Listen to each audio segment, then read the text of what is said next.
Halo anak-anak, perkenalkan, nama saya Ibu Lia. Hari ini kita akan belajar tentang sistem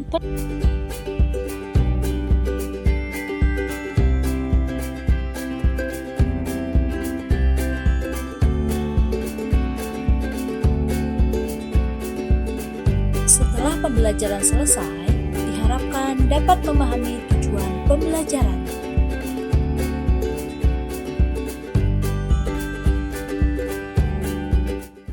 Yang pertama, menyebutkan organ pencernaan.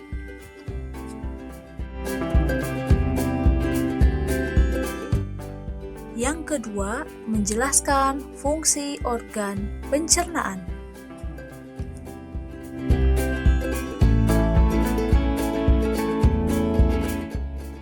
Yang ketiga, mengikuti alur perjalanan makanan di dalam tubuh.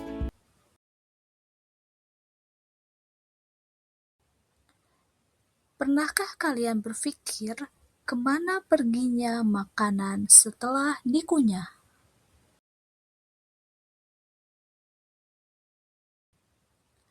Bagaimana tubuh kita mengubah nasi, daging, buah, dan sayuran menjadi energi?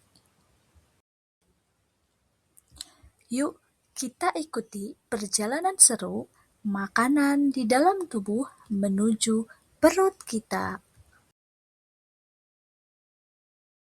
Pencernaan makanan adalah suatu proses mengubah makanan dari ukuran yang besar menjadi ukuran yang lebih kecil dan halus. Sistem pencernaan makanan juga dapat diartikan suatu proses memecah molekul makanan yang kompleks menjadi yang lebih sederhana menggunakan bantuan enzim-enzim dan organ-organ pencernaan. Adapun organ-organ pada sistem pencernaan yaitu mulut, kafum oris, rongga mulut, kerongkongan atau esofagus,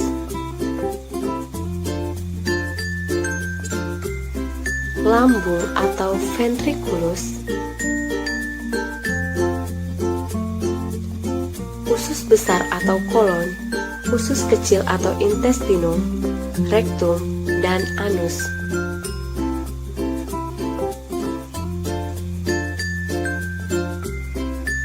Organ-organ yang membantu dalam sistem pencernaan yaitu kelenjar ludah yang terdapat pada kafum oris, hati, dan pankreas. Yang pertama yaitu mulut atau kafum oris dan rongga mulut. Pada saat makanan masuk ke dalam rongga mulut, makanan akan dihancurkan oleh beberapa gigi. Gigi terdiri dari 4 macam, yaitu gigi seri, gigi taring, gigi geraham depan, dan gigi geraham belakang. Gigi seri berfungsi memotong dan menggigit makanan. Gigi taring berfungsi untuk mengoyak-ngoyak makanan, dan gigi geraham depan belakang berfungsi untuk mengunyah makanan. Adapun yang membantu gigi dalam penghancuran makanan adalah saliva.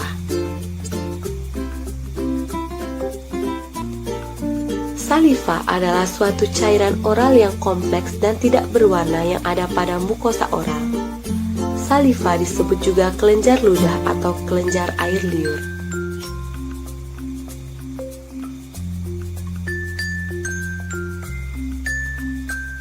Kelenjar air liur berperan untuk mengubah pati dalam makanan menjadi gula dan juga mampu melunakkan makanan.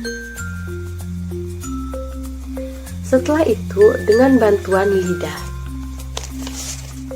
Lidah berfungsi untuk mengaduk makanan di dalam rongga mulut dan membantu mendorong makanan ke dalam esofagus. Lidah berfungsi sebagai alat pengecap. Proses yang terjadi di dalam mulut adalah proses pencernaan secara mekanik dan kimiawi. Proses secara mekanik dilakukan dengan gigi dan lidah. Proses kimiawi terjadi dengan bantuan kelenjar air liur pada saat penghancuran makanan.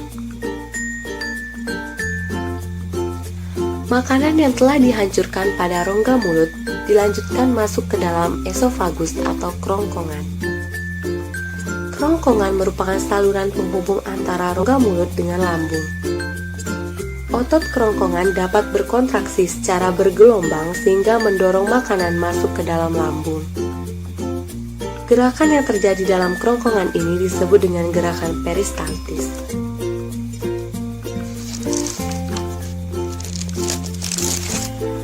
Makanan dari kerongkongan akan dilanjutkan masuk ke dalam lambung. Lambung atau ventriculus adalah kantung besar yang terletak di sebelah kiri rongga perut sebagai tempat terjadinya sejumlah proses pencernaan. Lambung terdiri dari 3 bagian: lambung atas kardiak, bagian tengah fundus, dan bagian bawah pilorus. Di dalam lambung terjadi gerakan mengaduk-ngaduk makanan. Dinding lambung mengandung sel kelenjar yang menghasilkan getah lambung. Getah lambung mengandung asam lambung yang berfungsi membunuh kuman penyakit atau bakteri pada makanan dan berfungsi mengaktifkan pepsinogen menjadi pepsin. Pepsin berfungsi memecah protein menjadi pepton. Adapun enzim yang membantu juga yaitu enzim renin yang berfungsi menggumpalkan kasein yang terdapat dalam susu. Enzim renin dan pepsin menunjukkan dalam lambung terjadinya proses kimiawi.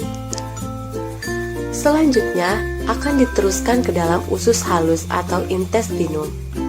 Usus halus merupakan tempat penyerapan sari-sari makanan dan tempat terjadinya proses pencernaan paling panjang. Usus halus terdiri dari 3 bagian: usus 12 jari duodenum, usus kosong itu jejunum, dan usus penyerapan atau ileum. Pada usus 12 jari bermuara pada saluran getah pankreas dan saluran empedu. Selanjutnya yaitu hati. Empedu dihasilkan oleh hati dan ditampung dalam kantung empedu. Dari empedu akan dialirkan ke usus 12 jari. Empedu mengandung garam empedu dan zat warna bilirubin.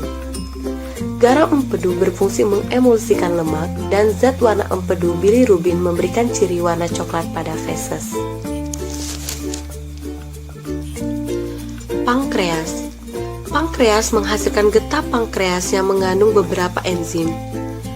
Enzim amilopsin atau amilase pankreas, enzim steapsin atau amilase pankreas, enzim steapsin atau lipase pankreas, dan enzim tripsinogen yang akan diaktifkan menjadi tripsin. Adapun enzim-enzim yang berfungsi untuk menghancurkan makanan pada usus halus yaitu enzim maltase, enzim laktase, enzim sukrase, enzim tripsin, dan enzim enterokinase.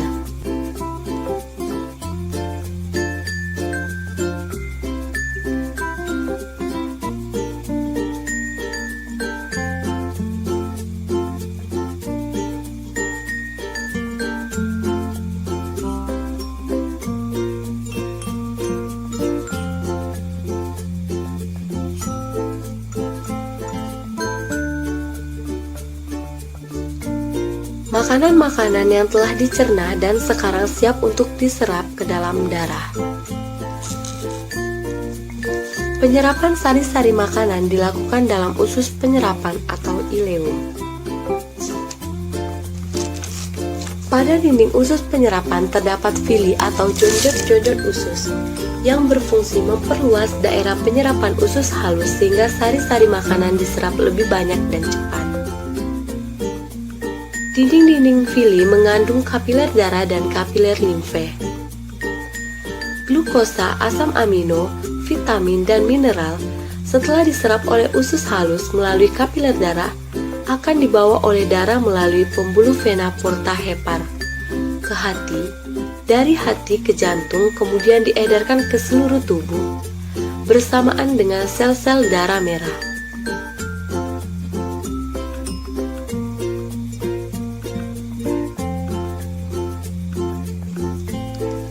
Sari-sari makanan yang mengandung nutrisi disebarkan ke seluruh tubuh dan akan menjadi energi pada tubuh. Makanan yang tidak dicerna di usus halus, misalnya selulosa, bersama dengan lendir akan menuju ke usus besar. Di dalam usus besar terdapat bakteri Escherichia coli. Bakteri ini membantu dalam proses pembusukan makanan menjadi feses. Di dalam usus besar, feses didorong secara teratur dan lambat oleh gerakan peristaltis menuju ke rektum. Otot sphincter rektum mengatur pembukaan dan penutupan anus apabila feses sudah siap dibuang.